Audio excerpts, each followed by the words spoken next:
A bunch of actors stuck at home in quarantine present Anton Chekhov's The Seagull, adapted for audio from the translation by Simon Stevens.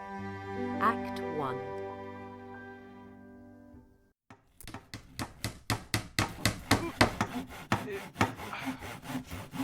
Over here.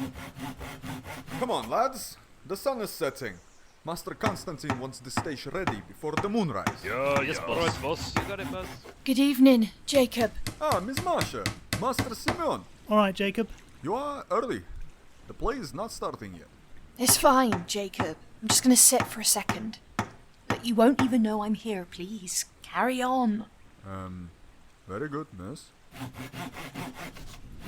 Mikhail, we need the curtains over there. Yep. Can I sit with you? I can't stop you, Simeon. You know, I've been meaning to ask you, Masha, why do you wear black all the time?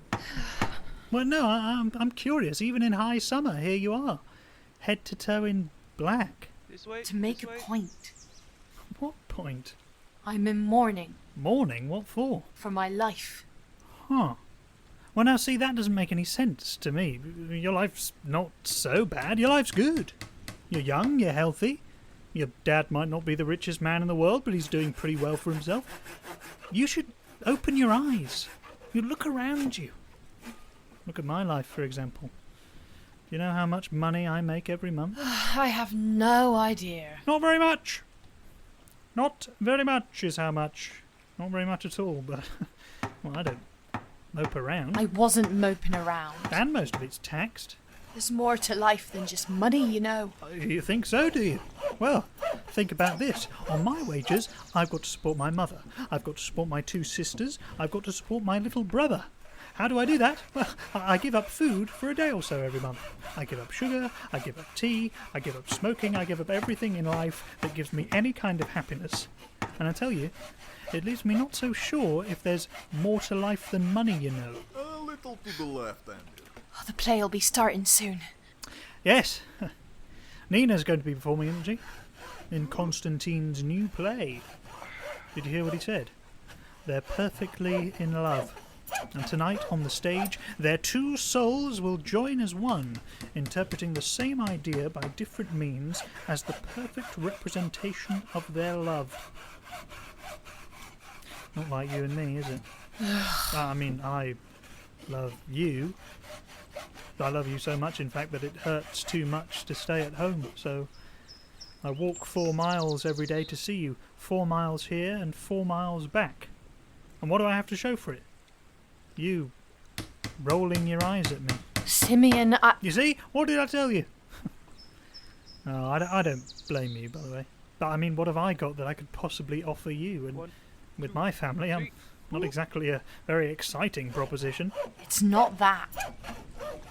Oh, it's really sweet that you love me so much. The thing is, I just don't love you at all. You want a cigarette? No, thank you. Watch that light, Michael. They better get a move on. There's going to be a storm tonight. Now, Simeon, all you do is talk and talk and talk. You talk about the world and about philosophy, but mostly you talk about how poor you are. You think that being poor is the worst thing that can happen to you, don't you? But there are plenty of worse things. I can think of so many things where I'd rather be homeless, begging in the streets in rags. Like what? It doesn't matter. You wouldn't understand. Oh, look, here comes Konstantin and Peter. No, Konstantin. Never really taken to the countryside. I shouldn't think at my age that's going to change. Oh dear. I'll never get used to it. Last night I went to sleep at 10 o'clock, slept for 11 hours. Woke up at 9 this morning, feeling like my brain was stuck to my skull. But then I went to read a book after dinner this afternoon and I dozed off. I'm in pieces. It's a bloody nightmare. It's true, Uncle Peter. You're much better off in town.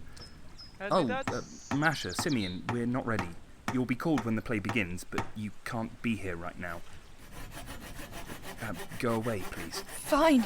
Sorry, Konstantin. Oh, Masha, my dear, I was wondering, do you think you could ask your father to let his dog off the lead at night? It howls endlessly. I don't ask for me, but it kept my sister up all night, again. Tell him yourself, nothing to do with me. Come on, Simeon. You'll come and get us when the play is about to begin, Konstantin. Of course, Simeon. How's it going, Jacob? Nearly ready, boss. That bloody dog will be howling all night again. What? Every time it's the same. I've never been able to live the way I want out here. I used to take a month's holiday here every year for the rest, the air, the relaxation. And the moment I arrived, I'd be set upon by Leo the groundskeeper and Pauline, his wife, with their infernal nonsense and their worries. And within an hour, I'd be dreaming of returning home to the city. God, I was always glad to see the back of this place. But now that I'm retired, there's nowhere else for me. Funny, isn't it? Yes, Uncle. I'm stuck here. Right. That's it, Konstantin. The stage is finished. Thank you, Jacob. The lads and I are going for a swim in the lake to cool down. Well, make sure you're back in 10 minutes. I need you to set up the special effects. 10 minutes. You got it, boss. Look at this, Uncle Peter. This is a proper theatre. A curtain, a wing, a second wing, and here in the middle, an empty space. No set, no scenery. Who needs a painted backdrop when the eye travels so naturally down to the lake and the horizon below? And the play will begin at precisely 27 minutes past 8, the exact moment that the moon will rise above the trees. Splendid! Of course, the whole thing will be ruined if Nina doesn't arrive in time. She should be here by now, but her father and stepmother watch her so closely it's like stealing her from prison to get her away from home. Oh, she'll be here. Oh, Uncle Peter, you look a state. Your hair's all sticking up. Leave me alone. Get off. Do you not have a comb for your beard? Wouldn't do me any good if I did. It's always been like this. It's the bane of my life, this beard. Even when I was young, I always looked like a raggedy old drunk. Did me no favours with women, I'm telling you. Are these tables and chairs for the audience? Yes. Let me get a front row seat. Now, perhaps you can tell me why my sister is in such a foul mood. She's just bored and jealous. She's angry about tonight. She's angry at me. She hates my play, and she hates that she's not in my play. Well, she's not read my play, but she still hates it. The truth is, she's jealous of Nina. Jealous of Nina? She's furious that even on a tiny stage like this, even for one solitary hour, Nina will be the centre of attention and not her. She is a complicated woman, my mother. I'm sure she'd be a fascination to psychologists everywhere. She's talented, no doubt about that. She reads with such feeling she can make herself cry. And the poetry that she can recite by heart. And I've never known a kinder nursemaid to someone sick or unwell. But if you dare compliment another actor around her, oh my God, she's the only one allowed compliments. She's the only one we're allowed to talk about. Do you not remember her famous St. Joan, her scintillating Cleopatra? I suppose in town that's all well and good, but out here she's not surrounded by her flunkies, so she can't get her daily dose of admiration. And then she thinks we all hate her, and she blames us for everything, and at the root of it, she's just angry and bored. And you know what else she is? Superstitious. Ridiculous little things, but she won't budge on them. She won't have 3 candles lit at the same time in one room. She's afraid of the number 13, and... and to top it all, she is so tight-fisted that I know for a fact she had hundreds of thousands stashed away in a bank somewhere in, I don't know, Geneva maybe, or Jersey or Odessa, somewhere, but you try asking her for even a little spending money, and on come the waterworks. Come now. You're just wound up because you've got it into your head that your mother doesn't like your play. And I think you're wrong about that, you know. Your mother adores you. You think so? Well, let me see. Would you leave my flower beds alone? She loves me. She loves me not. She loves me. She loves me not. She loves me. She loves me not. There, you see? The flower proves it. My own mother doesn't love me. And why should she? She wants to live. She wants high-flying romance and high-fashion clothes, but I'm 25. Her own son is 25. I am a constant reminder that she is no longer young, and when I'm not around, she's 30 years old. But when I am, she's 50, and she hates me for it. And she's furious with me because I hate the kind of theatre that she's made all her life. For her, it's this sacred art, her great love, her service to humanity, but to me it's arid and tired and conventional and boring. Unless you take great care of it, the theatre can be the most tedious, old-fashioned, prejudiced, elitist form there is. You go to her theatre and the curtain rises on these rooms. It's always rooms, endless little rooms, and we see the actors eating and drinking and embracing, wearing their own clothes. These great geniuses, these high priests of art, they think they can deliver us some higher truth about how people really live, and it's nonsense, Uncle. They never even get close to showing us the truth of things because they're all the same. They're all preaching the same tired morals and the same tired messages with their same tired plays set in the same tired rooms. It makes me want to run away screaming. Well, that's as may be, but we can't not have theatre, old boy. You're wrong, Uncle Peter. We need something new. We need new ways of thinking. We need new forms. If we can't have that, it would honestly be better to have nothing at all. What time is it? Where's Jacob? Where is Nina? Patience, Konstantin. I love my mother. I really do. But her whole life is meaningless. She spends all her time swanning around with, what does he call himself, the man of letters? Her name's constantly in the papers, and I'm so tired of it. I'm tired of it. Sometimes, and I know this is my ego talking, but sometimes it makes me so angry that my mother is a famous actress. I think if she were just an ordinary woman, my life would have been much happier. She used to throw these parties when I was younger. She sent me out around the guests to soak it all in, she said. Oh, and you can't imagine how unbearable it was, Uncle. To be a non-entity in a room filled with famous actors and writers and singers and artists. And they were surprised when they found out that I was Irena's son. What? This nobody? And I barely scraped through university. I have no talent. I have no money. I have nothing to show for myself.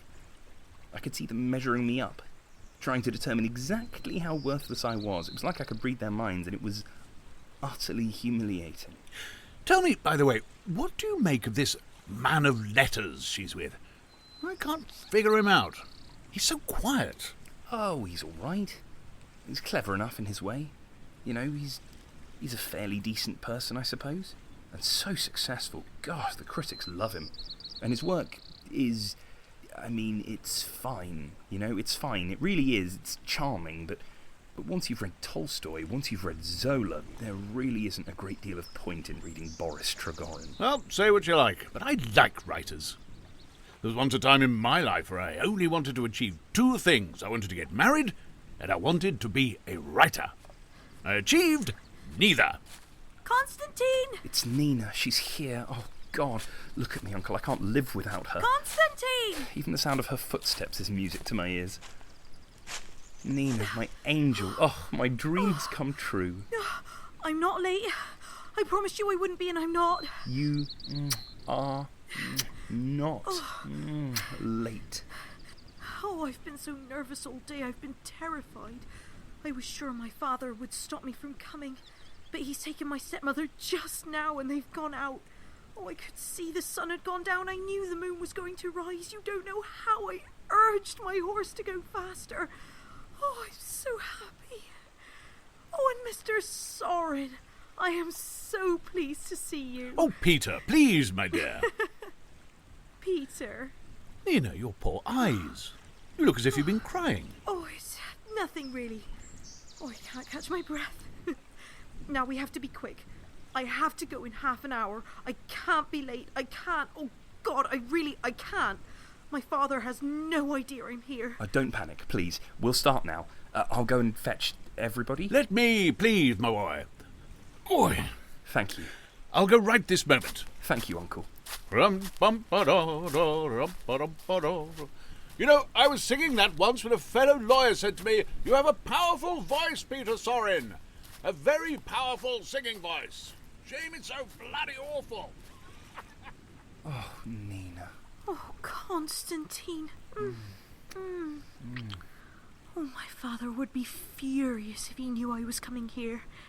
He says this is a place for bohemians.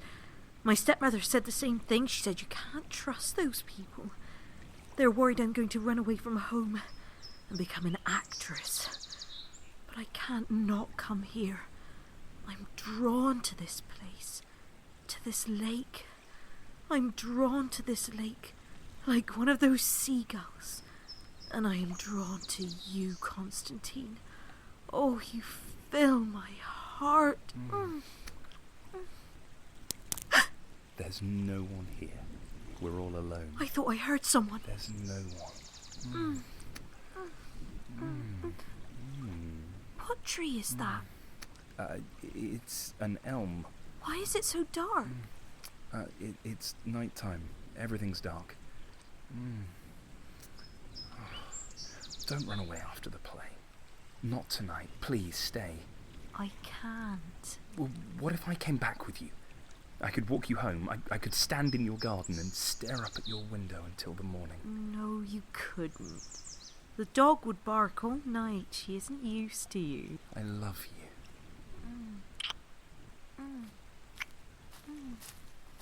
Shh! Who's there?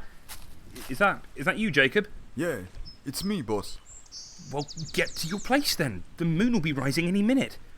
Oh, and do you remember what you have to do? You've got the methylated spirits and the sulfuric acid. Yes, boss. Good.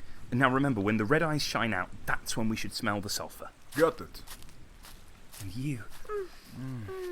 You need to go. You need to get ready. Are you nervous? Oh, very. It's enough that your mother is going to be watching. But I'm not as frightened of her as I am of Boris Trigorin. He's so famous. I'm so worried that I'm going to make a total fool of myself in front of him. How old is he? Is he ancient? No. I love his stories so much. Oh, I haven't read any of them. I love your play too. I do. It's just... Sometimes acting in your play is very hard. You know. Because there aren't any real characters in it.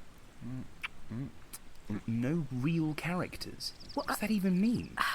The point of theatre isn't to show real characters. It's not to stage some simple idea of what life is actually like. And it's not to suggest some crude solution for what life might be like either. Yeah, the work of theatre is to create a dream space. There's no action in your play either, is there? Just words. No, it's in our dreams when we're waking from sleep that we can understand the truth about the world. The theatre should be a place where we can wake from our sleep. Maybe. But I like it in plays and stories when people fall in love. Come on. Come backstage with me. Nina?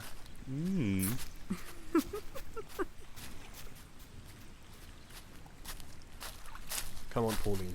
This must be the place. Oh dear, Hugo. The damp will creep up on us out here.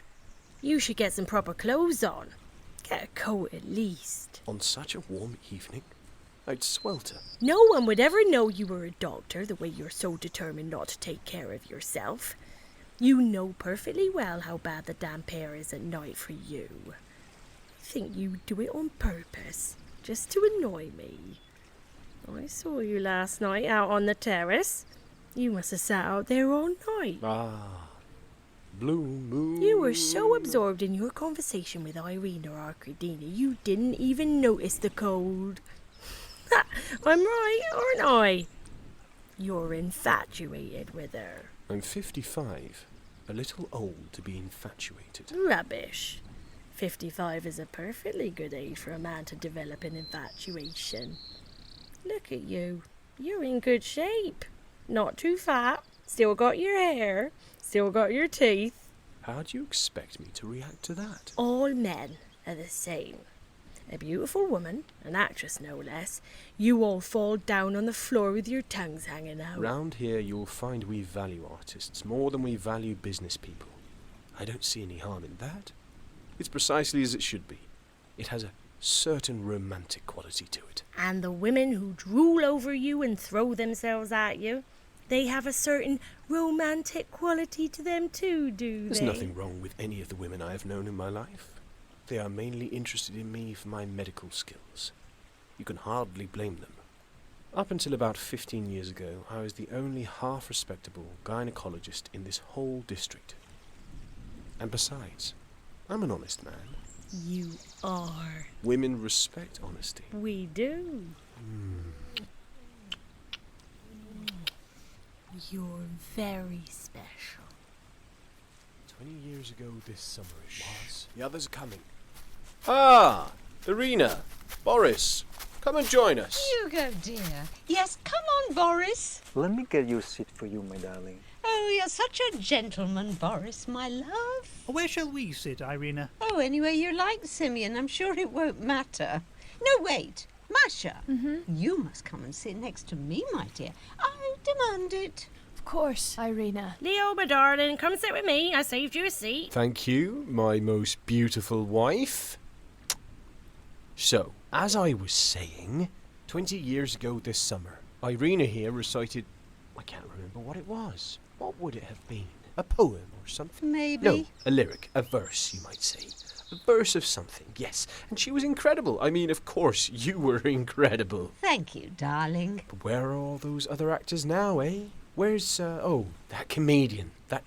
Come on, Pauline, love, you know the one I mean. I don't remember. No, you do, you know. The one with the... He did that thing, you know, that thing with his arms. You remember the one I mean, don't you, Irena? Not a clue. Sounds like this was before my time. No. He was definitely there with you. What is his name? It's driving me mad. It's all right, Leo. No. It'll come to me. Pavel, was it? No. Chadin, Paul, maybe something like that. Anyway, brilliant. Unforgettable. Where is he now, eh? Do you know, Irena? How am I meant to know? Nobody like him anymore. So few great talents remain now. They were like oaks. Sturdy, you know. Not anymore. Stumps now. Stumps is what we've got left. You could be right, Leo. You could be right. I think it is true that we have fewer dazzling geniuses on the stage. But I think that on the whole, across the board, the calibre of actor is pretty good. No, it's not. No way. Better, I would say. You're wrong, Hugo. Than it used to be. Absolute nonsense. Well, I guess it's all a matter of opinion, isn't it? Oh, you're all here. Good. Ah, Konstantin, darling. When will the play begin? A bit of patience wouldn't hurt anybody, Mother.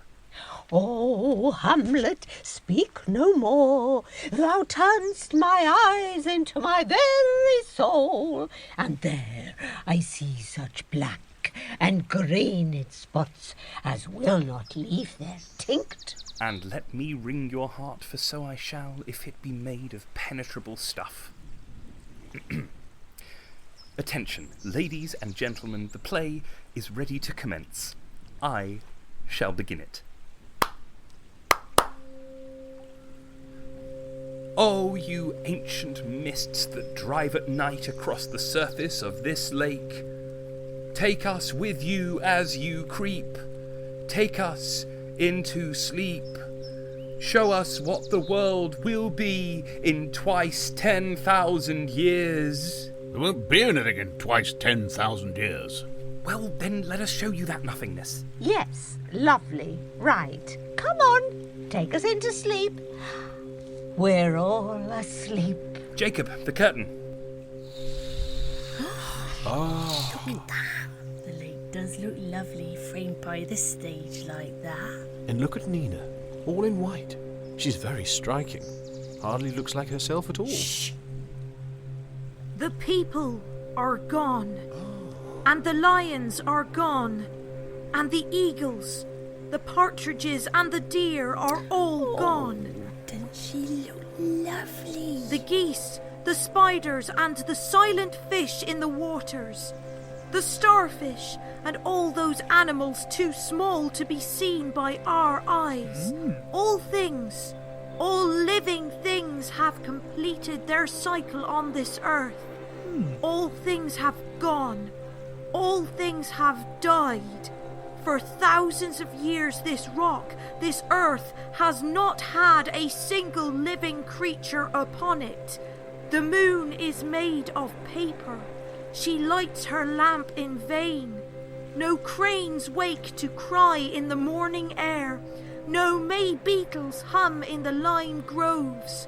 All is cold, cold. All is void, void, void. All is terrible, terrible, terrible. Have I missed something? If everyone's dead, who's she supposed to be? Terrible. Now the bodies of all the creatures are dust. They are the stones. They are the clouds. They are the water. But their spirits have flowed together into one. I am the great world soul. I am Alexander the Great. I am Napoleon. I am Caesar. I am Shakespeare. I am the tiniest swimming leech. In me, the consciousness of man joins hands with the instinct of animal. I know all, everything. All things are known to me. In me, each life lives again. Goodness. Oh, hey. Is that at the back of the stage? Are those flames? Is that safe? It's part of the show, Uncle, don't worry. Oh, yes. It's very symbolic. Please, shush. There is no one here, none but me. 100 years pass. My lips are opened. My voice echoes across the desert earth. It's symbolism. Mother. It is a mournful sound. There is no one to hear. Not even you, poor flickering flames of the marsh. You are born at sunset and flit around the edges of the lake until dawn. Unconscious, unthinking, unwarmed by the breath of life. Terrified that the spark of life should grow in you, the devil himself sends the atoms of the world spinning about in unceasing motion, always shifting, always changing. Only one thing remains constant, the soul, the world soul. Ah, so the flames are I do something not like know where Will o' the I Wisps, right? I do not know the quiet, future. Simeon? I am like a prisoner thrown in the darkest dungeon. Only one thing I know, my endless battle against the devil. I shall defeat him. I am destined to defeat him. And until that moment, this time is only horror.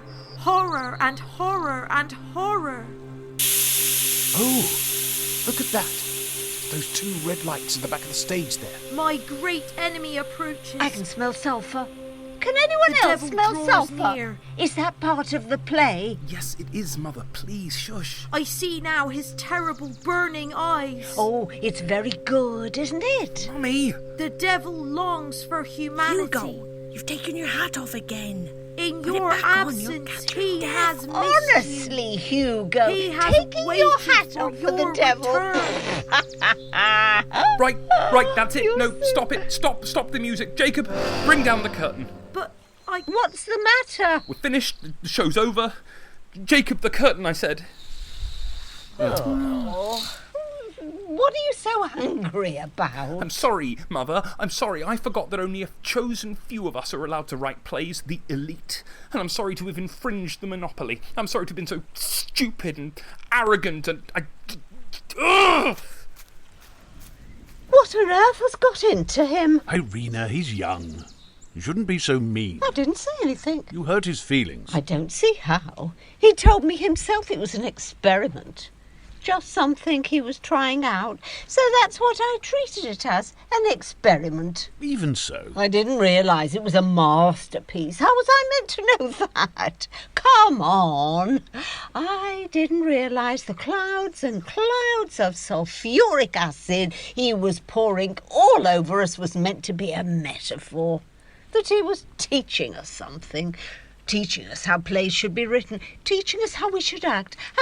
Do you know, I'm just tired of it. This is just another of his jabs and thrusts and sneering comments about me, and I'm exhausted by it. What I've had to put up with him would tire anybody about. It would, in the end. And don't look at me like that. I don't care what you're about to say. I'm right. He's a self-centred, stubborn little boy. He was trying to make you happy. Was he? Was he really? Well, why didn't he just write a bloody play? Instead of forcing this pretentious, waffling ramble upon us. No, I like a good ramble, I do. A good ramble can be very funny. But he's putting it up there and pretending that he's introducing us to a new form of art. And it's not. It's not the start of a new era. It's not some artistic revolution. There's nothing new about it. It's just a couple of spoiled brats stamping their fucking feet. My dear, all anyone can ever do is write the plays they want to write, as well as they possibly can. And that's fine, Boris. He can write whatever he wants. He just doesn't have to share his nonsense with me. Good God, you're angry. Oh, I'm not God, Peter. I'm not God. And I'm not angry. I'm just a woman a bit bloody irritated to see her son wasting his time in such a tedious and predictable and self-important way. Oh, I didn't mean to upset him. You know, I've been thinking. In the play, the soul and the physical world were separate, but I don't think it's actually possible to separate the physical from the spiritual.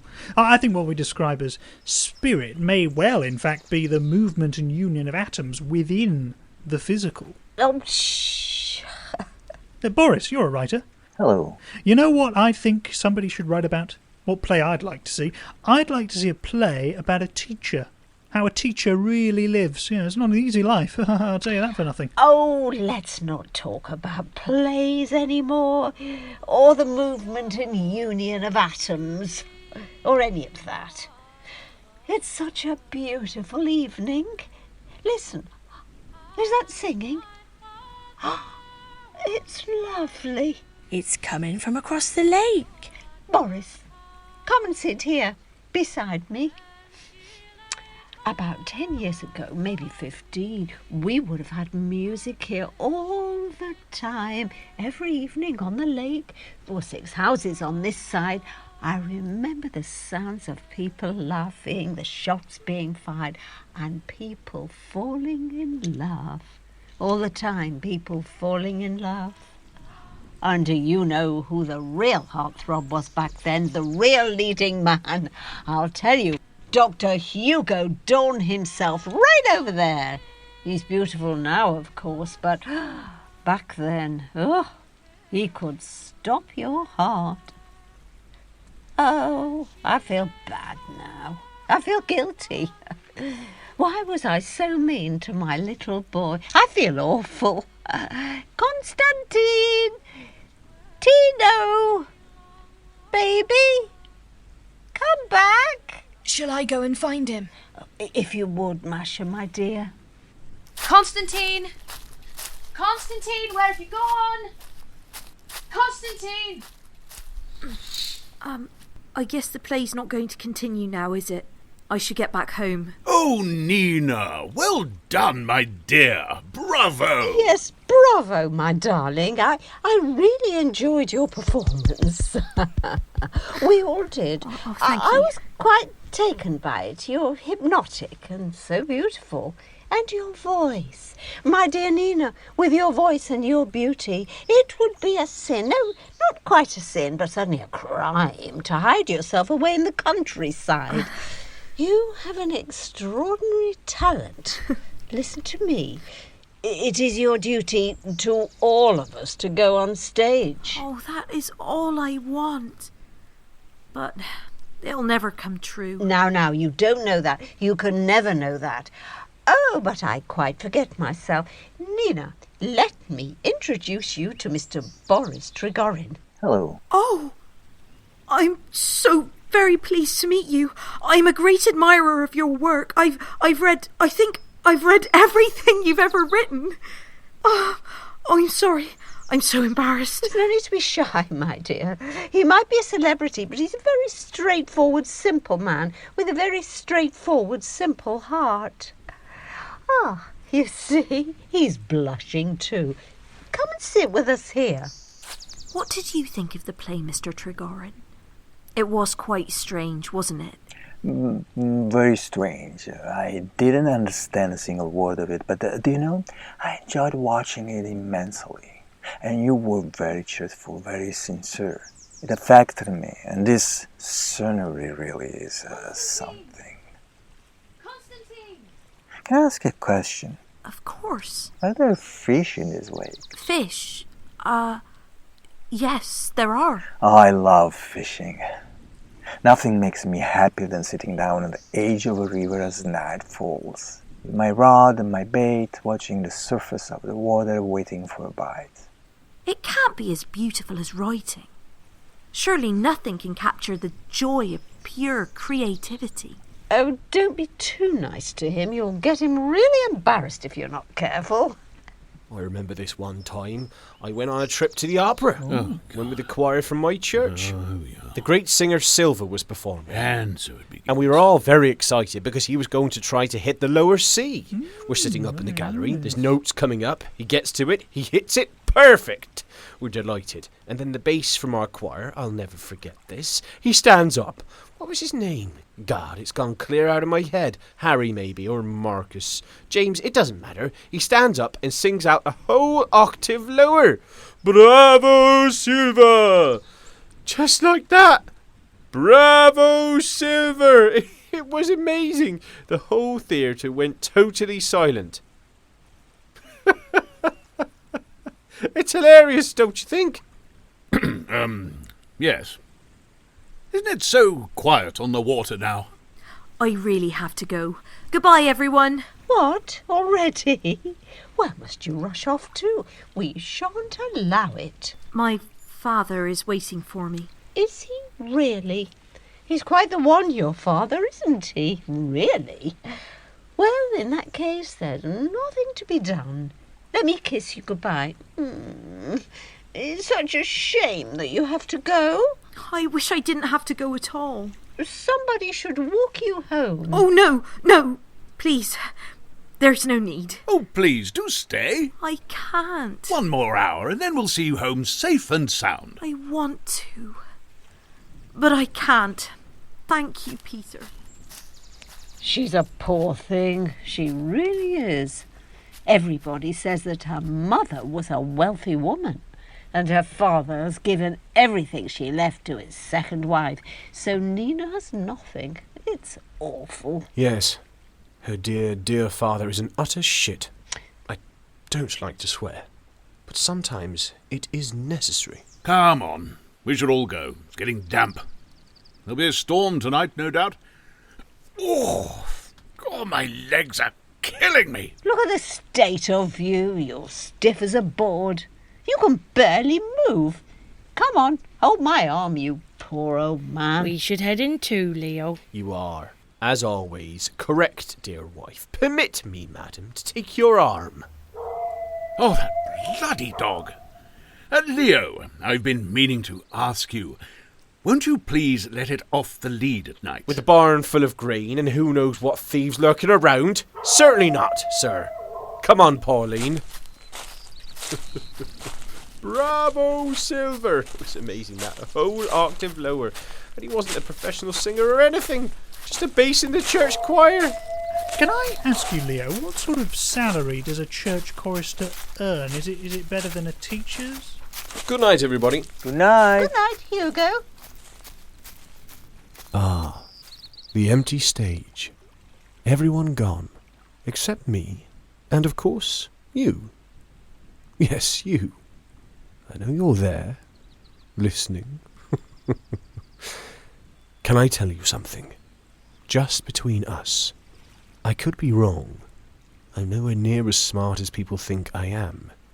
And maybe I've lost my mind.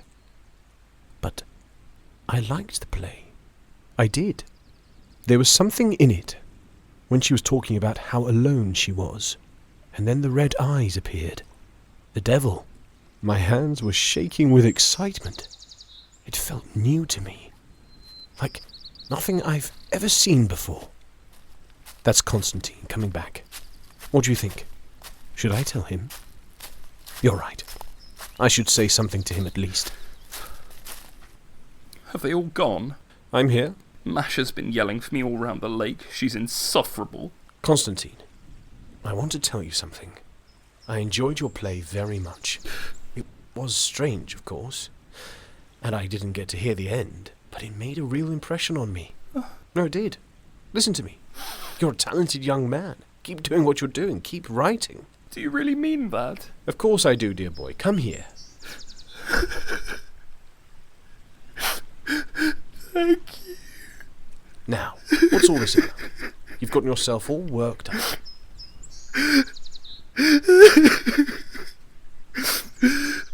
think what you did was to take something abstract, to take an idea, in fact, and turn it into something more concrete. I think that's what art should do. Art should try and give form to the biggest ideas we can reach for. You'll never make anything great if you don't dare to try. Look at you, you're so pale. You don't think I should stop? No, never stop. Just make sure you are trying to reach for something important, something that matters, something eternal. I've had a rich and varied life. I don't mind admitting that. I'm a happy man, I am. But if I'd had the opportunity, the chance to experience that joy, that possibility of expression, elevation that an artist must feel as they imagine something and then bring it into existence, where there was nothing, they make something, I would have given an awful lot to have had that experience. I would have traded my shabby life for that possibility if I could have. Wait, where's Nina? What? Oh, she's gone home. Gone home? She hasn't, has she? Oh, this is terrible. No, I want to see her. I have to see her. I have to leave right now. Slow down, Konstantin. The storm will be on us soon. You're not thinking clearly. No, I'm thinking very clearly. I need to go. Konstantin! Oh. Konstantin! Oh, no. You need to go home. Your mother's waiting for you. Oh, She's God. worried. She feels really guilty. Oh, look, tell her I've gone out. And please, can you just give me a bit of peace? Can you leave me alone and stop following me around? It's like you're hunting me. Come on, Konstantin. There's no need to be like that. It's not kind at all. I'm going. Thank you for what you said, Doctor. Really, and... Yes, thank you. Young people today. People always say that when they've run out of anything worth saying. You want a cigarette? It's a filthy habit. You shouldn't do it. Someone started playing music. Come on, let's get in before the rain comes. Wait a moment. What? There's something I want to say. I just can't talk to my father, to Leo, because I don't like him. But I feel like I can talk to you. I feel like you'd understand. I feel it in my soul. Help me. If you don't help me, I'll do something stupid. I'll ruin everything. I can't carry on like this. I can't. How can I help you? I'm in so much pain. And no one understands. I love Konstantin so much. I do. Oh, my dear. Here. Look at us all.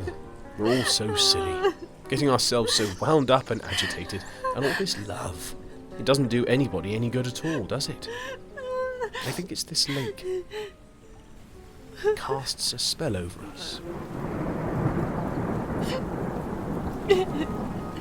Oh, my dear. There's nothing I can do, is there? Nothing at all.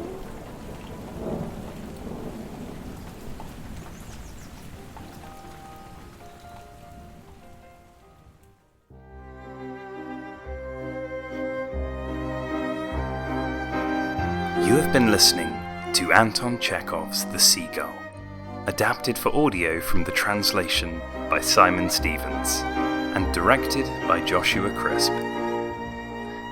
Irena was played by Norma Cohen.